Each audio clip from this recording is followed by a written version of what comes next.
یہاں پر بہنیں اور بیٹیاں بھی بڑی تعداد میں، مائیں اور بہنیں بھی موجود ہیں۔ آج عورتیں اپنے جسم کی نمائش کرنے کی جتنی زیادہ شوقین ہے پوری دنیا کے اندر، مغربی تہذیب کو دیکھ کر شاید ہی کچھ ہو۔ آج اگر مسلمان لڑکیاں کسی دکاندار، کپڑے کے دکاندار کی شاپ پر جائے گی تو کہے گی ذرا وہ کپڑے نکال جو فلاں سیریل میں فلاں اداکارہ نے پہنا تھا۔ اور وہ کون سے کپڑے؟ جس کی آستین ہی غائب ہو، جس کا دوپٹہ اتنا پتلا اور باریک ہو کہ اوڑھنے کے بعد بھی بال چھپتے نہیں، بلکہ اب تو لوگ اوڑھتے کہاں ہیں۔ بڑی معذرت کے ساتھ ہنسیے گا نہیں، ہنسنے کی بات بھی نہیں ہے، دکھ کی بات ہے۔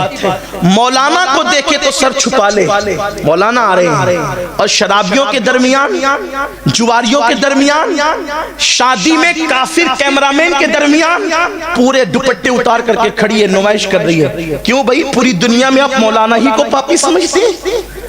اس کو دیکھ کے آپ کہتے ہیں منہ چھپا رہی ہو، ادب سے کر رہی ہو، اچھی بات ہے، اتنا تو رہ گیا کم سے کم۔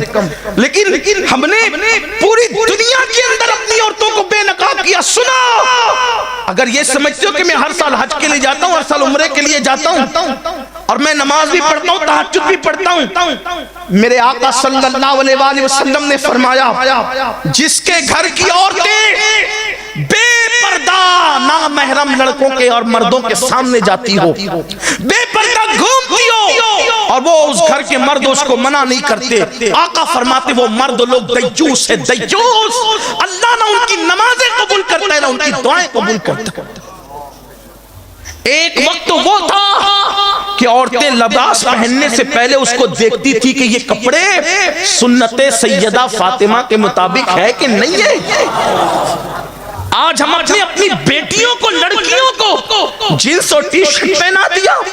ارے یہ مولانا لوگ تو دقیانوں سی بات کرتے ہیں، اب پرانی باتیں، روشن خیال بنو۔ لڑکیوں کو، لڑکوں کو آپ ٹی شرٹ جینس پہنا دے، میں ابھی کوئی اس پر اعتراض نہیں کرتا۔ لڑکیوں کو پہنا دیا، شارٹ شرٹ پہنا دیے، جینس پہنا دیے، بغیر دوپٹے کے باہر نکال دیا۔ ہم روشن خیال ہے، شکی لوگ تھوڑی ہے۔ یاد رکھنا، جب مصطفیٰ جان رحمت کا دل دکھاؤ گے، رونے کو مزدور نہیں ملیں گے۔ اور جب لڑکیوں کو بے پردہ کیا، لڑکیوں کو آوارہ کیا، تو پھر بیٹیوں نے پھر وہ دن دکھائے کہ کافروں کے ساتھ ہاتھ پکڑ کر بھاگ گئی۔ پوری دنیا کے اندر چرچے ہو رہے ہیں۔ آپ مجھے بتائیں، کیا آج سے 50 سال پہلے مسلمان کے بارے میں کبھی سنا تھا کسی کی بیٹی بھاگی ہو؟ آج سے 100 سال پہلے کبھی سنا تھا کسی کی بیٹی بھاگی ہو؟ آپ کیوں آج بیٹیاں کیوں بھاگ رہی ہے؟ آج چرچے ہو رہے ہیں۔ حالانکہ میں یہ بات کہنا چاہتا ہوں، اس پر ٹی وی میں ڈیبیٹ ہم کرنے کے قطعاً قائل نہیں ہے، اخبارات میں لکھنے کے قطعاً قائل نہیں ہے کہ مسلمانوں کی بیٹیاں بھاگ رہی ہے۔ میں یہ بات آج بھی کہنا چاہتا ہوں، پوری دنیا کی سروے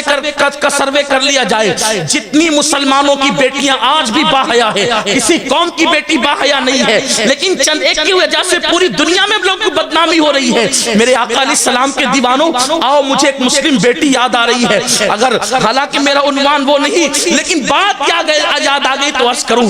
آج ہم نے بیٹیوں کی تربیت کے لیے کیا خیال کیا؟ سیریل دکھا کے تربیت کر رہے ہو، اللہ اکبر، نچنیوں کو دکھا کے تربیت کر رہے ہو، فلمیں دکھا کے تربیت کر رہے ہو۔ واللہ بیٹی ہے، بیٹی کو سمجھا کیا ہے؟ بیٹی جنت ہے، پیدا ہو تو ماں باپ کے لیے جنت، جوان ہو جائے اور نیک عورت کی شکل میں ہو تو شوہر کے لیے جنت، ماں بن جائے تو اس کے قدموں میں جنت ہے۔ واللہ کیسی بات ہے، کیسی عظیم بات ہے۔ بیٹی جنت، یہ جنت ہے، لیکن بیٹی نیک ہونی چاہیے۔ بیٹی ہو، آگ کی بیٹی نہ ہو، وہ بیٹی ہونی چاہیے۔